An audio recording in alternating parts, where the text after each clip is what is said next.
Olá, hoje eu quero falar a respeito de um tema que eu recebo muito aqui no meu consultório, de indivíduos que gostariam de ter liderança, demonstrar a autoridade, ou indivíduos que gostariam de ser liderados por um líder verdadeiro e alguém que tem autoridade, mas o que acaba acontecendo é de que surgem movimentos de autoritarismo, dogmatismo, poder e controle, ao invés de uma liderança acolhedora, natural e amorosa. E a pergunta fica mais ou menos assim, né?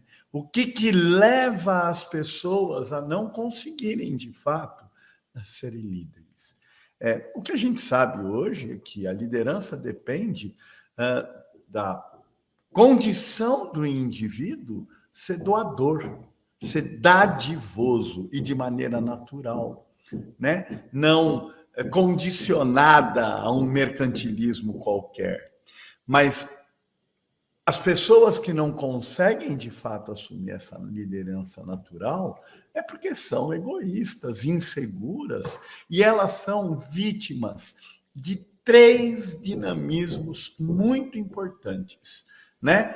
É a ignorância, a hipocrisia e o fanatismo.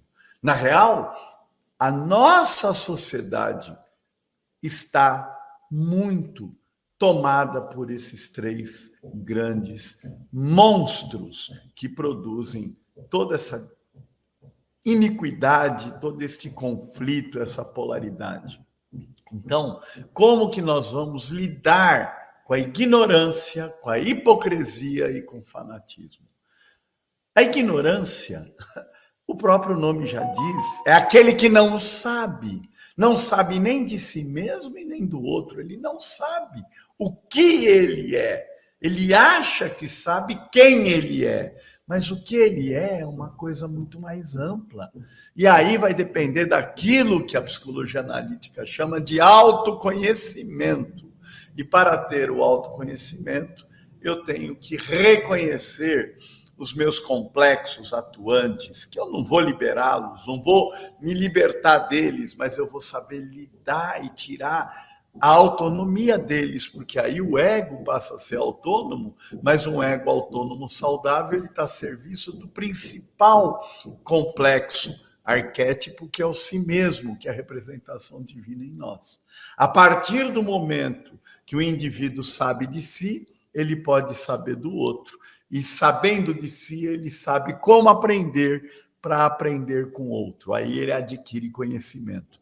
Então, para sair da ignorância, eu preciso adquirir conhecimento. Mas não é tão fácil adquirir conhecimento. Não adianta ficar pegando esse monte de livrinho de autoajuda, fazendo esse monte de exercício que esses coachings fazem de fim de semana, onde mexe e tal, se o indivíduo não consegue ir para dentro. E isso não é uma jornada de massa, é uma jornada individual, é uma jornada solitária. É só assim que depois ele vai poder ir para fora e adquirir a liderança.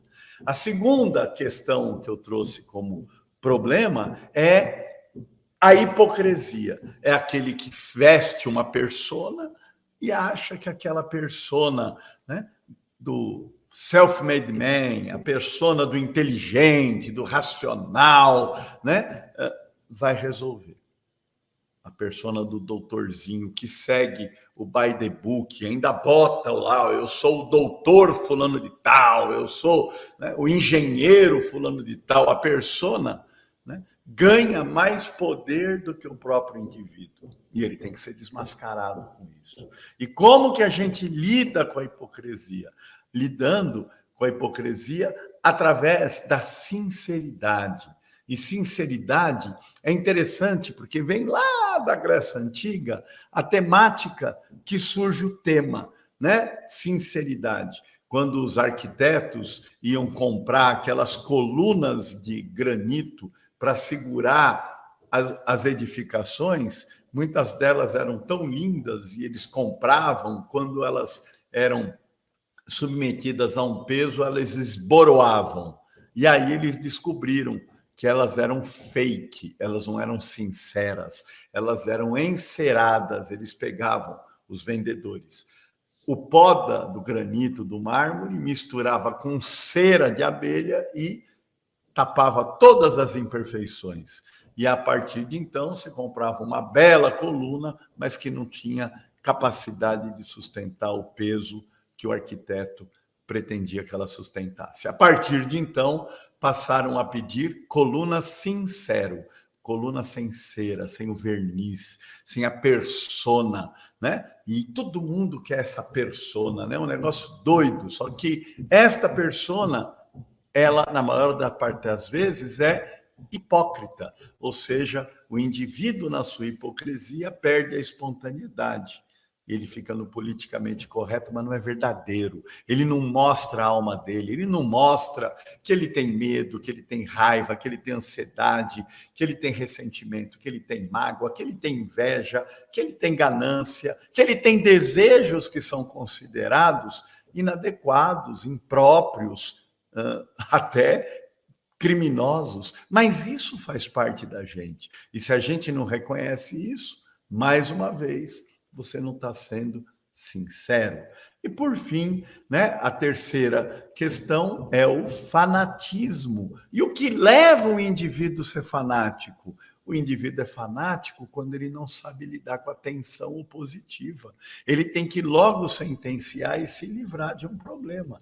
Então, a cura do fanatismo é a autocrítica, a crítica reflexiva e a compreensão de que não existe nada, absolutamente nada, que a gente pode dizer que é certo, que é errado, que é belo ou feio, que é bom ou que é mal. Tudo é muito relativo. E a gente tem que ver caso a caso, situação em situação, para mim e para o meu entorno relacional. Caso contrário, o indivíduo fica fanático.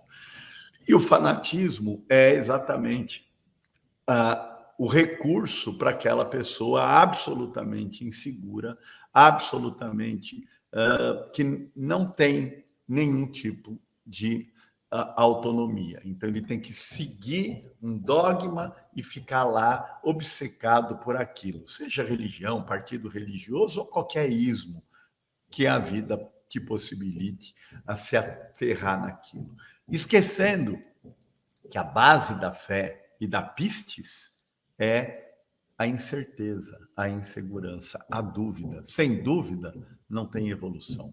Bom, hoje eu acho que eu esgotei aqui essa conversa. Eu queria uma coisa curta para ver se a gente consegue mais adesão, né, de audiência até o final de cada vídeo, de cada texto. Agradeço quem conseguiu assistir até o final. Peço que nos ajudem a divulgar o nosso site do IGEP, os nossos canais de mídia social, e fiquem atentos que agora, dia 5, 6, 7 de junho de 2023, teremos o 8º Congresso Junguiano do IGEP, abordando temas sensíveis dentro de um setting analítico.